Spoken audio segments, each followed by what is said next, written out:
Hola a todos, hoy vamos a ver este ejercicio de selectividad.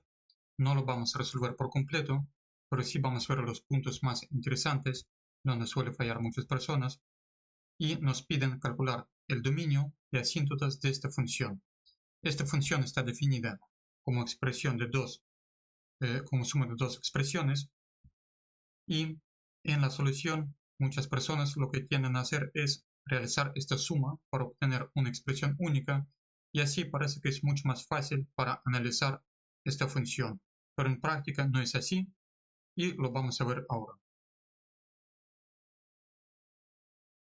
Vale, pues teniendo esta suma es suficiente calcular dominio de una expresión y de otra expresión.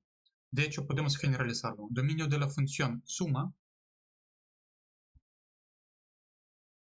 se calcula como dominio de una intersección dominio de otra. Como en este caso, por ejemplo, sabemos que de aquí tenemos que quitar x igual a menos 1 y de aquí x igual a menos 4.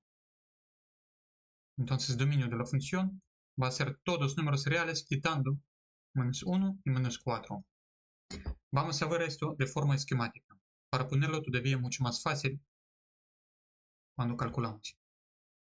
Para calcular dominio por negación, si tengo así expresado el dominio de A como todos números reales, quitando los complementarios de A, o sea, todo lo que está con rayos rojos, es el dominio de la función A.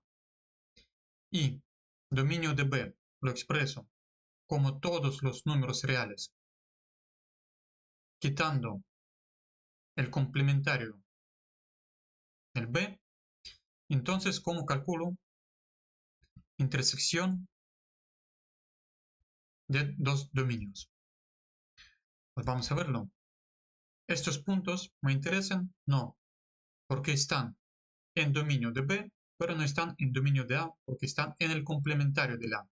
Estos puntos por la misma razón, y estos puntos tampoco me interesan porque no están ni en dominio A ni en dominio B. Entonces, estos puntos son los únicos que me interesan, porque están tanto en dominio de A como en el dominio B. Expresamos esto entonces como todos los números reales, quitando la unión del complementario A y complementario B. Justo lo que hemos hecho aquí. Hemos quitado complementarios de esta función y de esta función para describir así complementario de la función suma. A partir de ahora, dominios de sumas y restas se calculan fácilmente sin realizar pasos no necesarios. Y ahora vamos a pasar directamente al apartado B. Bueno, salvo una cosa. He dicho que hacer esta suma cuando está bien hecha siempre es correcto para calcular dominios, pero aquí muchas personas pueden cometer este fallo de hacer suma. Imaginaos que hacemos la suma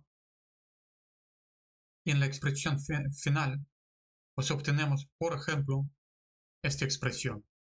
Una persona intenta reducir el trabajo, intenta simplificar el trabajo. Entonces, lo que tiende a hacer es coger y simplificar esta parte. Y comete un gravísimo error, porque esta función resultante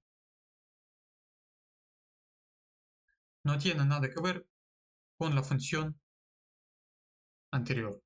Esta función simplificada es otra función, no tiene nada que ver. De hecho, lo hemos visto algo parecido en otro video. Vale, vamos al apartado B. Al apartado A, pero a las asíntotas. Igualmente, para calcular asíntotas, están basados en la expresión ya resultante, la expresión final, después de hacer la suma, cosa que tampoco es necesario. Podemos calcular límites de esta expresión tranquilamente sin realizar ninguna suma. Por ejemplo, aquí cuando el límite, cuando x tiende a menos 1, ponemos la expresión completa de la función y no pasa nada. Aquí obtenemos directamente una indeterminación y aquí obtenemos un valor real. Entonces sabemos que esta expresión nos indica tendencia al infinito más o menos, o sea, una asíntota vertical, y este es un número real que no afecta al infinito de ninguna forma. Entonces ya sabemos que en x igual a menos 1 tenemos una asíntota vertical. Y lo mismo cuando x tiende a menos 4.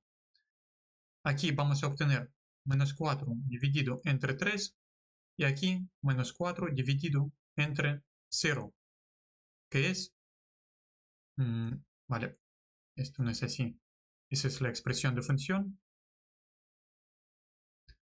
Y aquí sí tenemos como resultado 1 entre menos 3 más menos 4 entre 0, que es una indeterminación que nos indica tendencia a más o menos infinito dependiendo de límites laterales. Y este es un número real que no afecta al infinito de ninguna forma. De esta forma hemos conseguido calcular otra asíntota vertical sin tener que hacer la operación de suma. En cuanto a límites horizontales, también es facilísimo y no hace falta hacer la suma. Límite cuando x tiende al infinito de mi función va a ser esto tiende a 0 y esto tiende a 1. Entonces el límite lo hemos calculado fácilmente, me da 1. No hay ninguna indeterminación, ningún problema, ni resta ni división de infinito, simplemente 1. Ya lo tengo calculado. Y por último, asíntotas oblicuas. Aquí, para cálculo de oblicuos, lo único que comentan es que no tiene asíntotas oblicuas por tener asíntotas horizontales. Vale, y eso es verdad, pero no del todo. ¿Por qué? Pues es verdad, si hacemos límite cuando x tiende al infinito, si tengo una asíntota oblicua, quiere decir que la función también tiende al infinito. Pero si tengo asíntota horizontal, el valor de la función se aproxima a un valor real. Entonces llegamos a una contradicción si suponemos que tenemos dos asíntotas al mismo tiempo. Pero también podemos definir una función muy simple que va a tener tanto asíntotas horizontales como oblicuos. Por ejemplo, vamos a definir esta, x igual a 1 para x mayor o igual que 0 y x, perdón, y, o simplemente el valor 1, ¿no?